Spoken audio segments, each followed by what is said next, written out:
కరీంనగర్ జిల్లా జమ్మికుంట మండలం కోరపల్లిలో వీరంగం సృష్టించారు గుర్తు తెలియని వ్యక్తులు. ప్రాథమిక పాఠశాలలో తలుపులు పగలగొట్టి సామాగ్రితో పాటు టీచింగ్ మెటీరియల్ను ధ్వంసం చేశారు. పాఠశాల సామాగ్రిని ధ్వంసం చేసిన వారిపై కఠిన చర్యలు తీసుకోవాలని డిమాండ్ చేశారు ఉపాధ్యాయులు, స్థానికులు.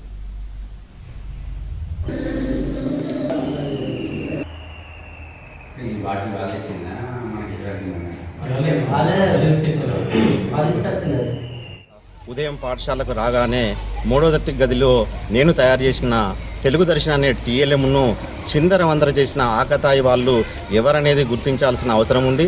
మరి పిల్లలకు ఎంతో ఉపయోగకరమైన అలాంటి టీఎల్ఎం నేను ఎంతో కష్టపడి చేశాను.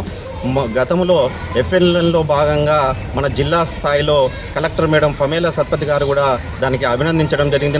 అది మనకు జిల్లా స్థాయిలో కూడా బహుమతి రావడం జరిగింది. మరి విద్యార్థులకు ఎంతో సృజనాత్మకతగా మరియు వాళ్ళ యొక్క సామర్థ్యాలను ఈజీగా రావటం కోసం సులువుగా బోధిస్తే పిల్లలకు అర్థమవుతుందనే ఉద్దేశంతో నేను తయారు చేయడం జరిగింది.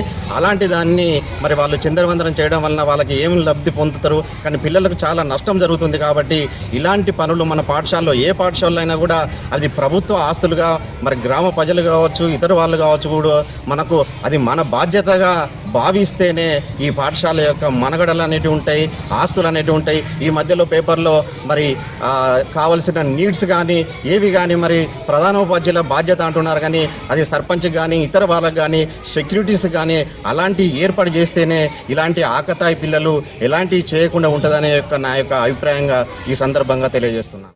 సెలవు దినం రోజున కొంతమంది ఆకతాయిలు, బహుశా గంజాయి బ్యాచ్ అనుకుంటున్నా, మూడో తరగతి రూమ్ యొక్క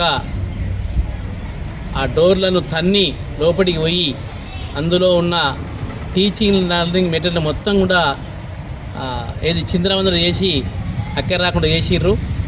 మరి వాస్తవానికి పిల్లలందరికీ రెండో తరగతి నుంచి వెళ్ళి ఒకటో తరగతి నుంచి వెళ్ళి ఐదో తరగతి వరకు ఆ టీచింగ్ లెర్నింగ్ మెటీరియల్ తెలుగు సంబంధించింది చాలా ఉపయోగపడేది.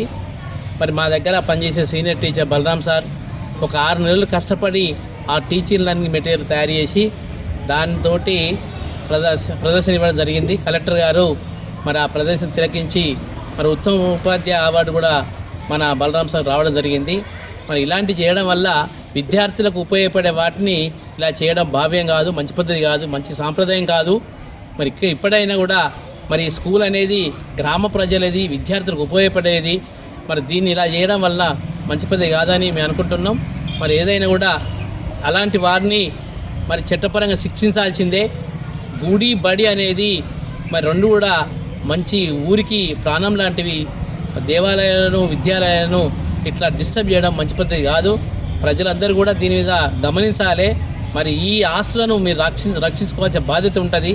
రేపు వేసేసలు వస్తున్నాయి కాబట్టి దీనిపైన పోలీస్ శాఖ వారు ప్రత్యేక దృష్టి పెట్టి మరి వారిని కూడా ఎవరైతే ఈ చర్యకు పూనుకున్నారో వారిపైన కఠిన చర్యలు తీసుకోవాలని ఈ సందర్భంగా నేను పాఠశాల హెచ్ఎంగా నేను వారికి స్పష్టం చేస్తున్నాను.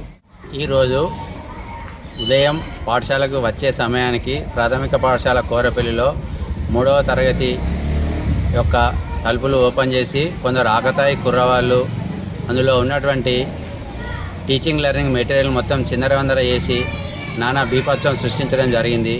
గతంలో కూడా హై స్కూల్లో బాత్రూంలో ఓపెన్ చేయకముందే అందులో కమోడిటీస్ అవన్నిటిని పగలగొట్టిన సందర్భంలో సీసీ కెమెరాలు ఫిట్ చేసి తగు రక్షణ చర్యలు చేపట్టినప్పటికీ మధ్యలో ఆ సీసీ కెమెరాలను కట్ చేస్తూ రకరకాల ఇబ్బందులు హై స్కూలు, ప్రైమరీ స్కూలు 2 ప్రిమిసెస్లలో ఈ గ్రామంలో ఉండేటువంటి ఆకతాయి కుర్రాలు చేస్తున్నారు. ఈ విషయంపై గ్రామంలో ఉండేటువంటి పుర ప్రముఖులు, విజ్ఞానవంతులు, పాఠశాల శ్రేయోభిలాషులు అందరూ కూడా దృష్టి పెట్టాల్సిన అవసరం ఉన్నది. ఇప్పుడు వారం రోజులలో పాఠశాలకు సెలవులు వస్తున్నాయి. ఆ సెలవులలో ఇప్పుడే పరిస్థితి ఈ విధంగా ఉన్నట్లయితే సెలవులలో ఇంకా మేము దాదాపు 1 నెల రోజుల వరకు సెన్సస్ డ్యూటీలు, వివిధ రకాల డ్యూటీలతో పాఠశాలకు వచ్చే అవకాశం లేదు. కావున గ్రామంలో ఉన్న వాళ్ళందరూ సర్పంచ్ కానీ, వార్డు మెంబర్లు కానీ, ఇతర పాలకవర్గ సభ్యులు కానీ, గ్రామంలో ఉన్న వాళ్ళందరూ కూడా పాఠశాలపై దృష్టి పెట్టి ఈ యొక్క అందరికీ సంబంధించినటువంటి ప్రభుత్వ ఆస్తులైనటువంటి హై స్కూలు, ప్రైమరీ స్కూల్ అన్నింటినీ కూడా రక్షణగా నిలవాలని ఈ సందర్భంగా గ్రామ ప్రజలందరినీ కోరుతున్నాను.